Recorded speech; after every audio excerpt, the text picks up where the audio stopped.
Madam గారు ఎంతో బిజీగా ఉన్న టైం లేకపోయినా కానీ మా మీద అభిమానంతో ఈ కార్యక్రమానికి విచ్చేశారు మేడం గారు. థ్యాంక్ యూ మేడం గారు. మీరు మాకు టైం ఇస్తే మీకోసం మళ్ళీ స్పెషల్ మేడం గారు మీరు టైం ఇస్తే స్పెషల్ షో వేద్దాం అనుకుంటున్నాను ఒక 30 minutes. సో మేడం గారు ఈ సభను ఉద్దేశించి తేట తెలుగులా మన తెలుగు సంస్కృతి సాంప్రదాయాల్ని కాపాడాలని ఒక సినిమా చేస్తాను మీకు మొదట్లో చెప్పాను. ఆ సినిమా పూర్తయింది, ఈ రోజున ప్రొజెక్షన్ వేయడం జరిగింది. దాని గురించి 2 ముక్కలు మాట్లాడితే బాగుంటుంది. తేట తెలుగు గురించి మాట్లాడుతుంది మేడం గారు. చూడపోయి తేట తెలుగు గురించి మాట్లాడతారు మేడం. శుభ సాయంత్రం. ముందుగా శుభాభినందనలు రాజనాల సత్య టీంకి. మన భాషా సాంస్కృతిక శాఖ, తెలంగాణ భాషా సాంస్కృతిక శాఖ, రాజనాల సత్య గారు, వీళ్ళిద్దరి జాయింట్ కొలాబరేషన్తో ఒక మంచి కార్యక్రమం ఇది.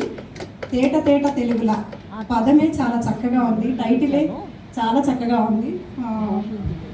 మన భాష అజంత భాష, మన అచ్చులతోటి అంతమయ్యేటటువంటి ఇటాలియన్ ఆఫ్ ద ఈస్ట్ అని నికోలో డి కాంటే తోటి కొనియాడబడింది 15వ శతాబ్దంలోనే.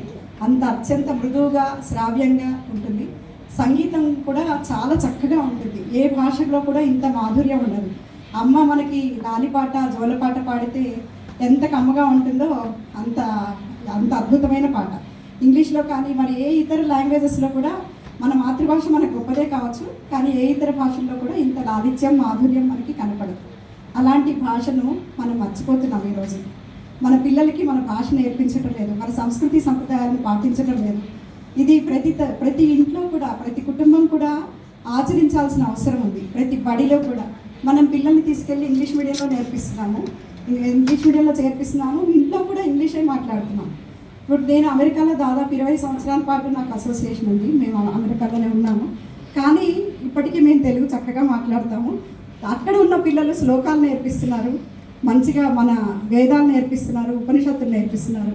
కానీ అన్ఫార్చునేట్లీ మనం ఇక్కడ మన భాష నేర్పించట్లేదు పిల్లలకి.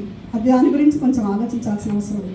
ఇలాంటి కార్యక్రమాలు రవీంద్ర భారతిలో జరుగుతుంటాయి, ఎన్నో మంచి కార్యక్రమాలు. నేను భాషా సాంస్కృతిక శాఖలో దాదాపు 12 సంవత్సరాల వరకు వివిధ హోదాల్లో పనిచేయడం జరిగింది. సో ఇలాంటి పెద్ద ప్రోగ్రామ్స్కి అందరూ పెద్దవాళ్ళు రావడమే కానీ చిన్నపిల్లల్ని ఎప్పుడూ తీసుకొని రారు. ఒక మాల్కి తీసుకెళ్తారు, లేకపోతే ఇంకెక్కడికైనా తీసుకెళ్తారు ఏదో వాళ్ళకి ఎంటర్టైన్మెంట్కి. ఇది ఒకటి మన సంస్కృతిని నేర్పించాల్సిన అవసరం ఉంది. ప్రతి ఒక్కళ్ళు కూడా మీరు వచ్చేటప్పుడు నెక్స్ట్ టైం మీ పిల్లల్ని కూడా తీసుకొస్తారని నేను మనసారా కోరుకుంటున్నాను. రాజనాల సత్య గారు ఇదివరకు చాలా కార్యక్రమాలు చేశారు, నేను చూశాను. టీవీ ఫిల్ము ఎంతోమందికి అవార్డులు ఇవ్వడం కానివ్వండి, లేదా పద్యనాటకాలు వేయడం కానీ చాలా కార్యక్రమాలకు నన్ను కూడా ముఖ్య అతిథిగా పిలిచారు. నేను కూడా వెళ్ళడం జరిగింది. యాక్చువల్ ఫైనాన్స్ డిపార్ట్మెంట్, నేను ఫైనాన్షియల్ ఇయర్ క్లోజింగ్, నాకు దగ్గర 300 డిపార్ట్మెంట్స్ ఉన్నాయి నా కంట్రోల్లో.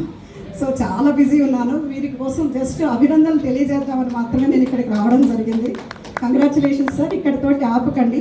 ముఖ్యంగా కొట్టే వెంకటాచార్యులు గారు, వారు దాదాపు 80 రీచ్ అవుతున్నారు. ఇంకా కాలేదు, ఇంకా 6 ఏళ్ళు. సో 74 సంవత్సరాలు వారికి. కానీ వారు ఎప్పుడు హరిశ్చంద్ర కానీ ప్రతిదీ కూడా నాటకం చాలా చక్కగా వేస్తారు.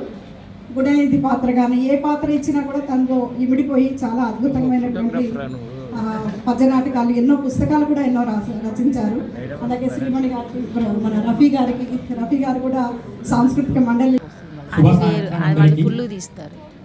ఈరోజు ఈ తేట తెలుగులో తెలుగు చిత్రానికి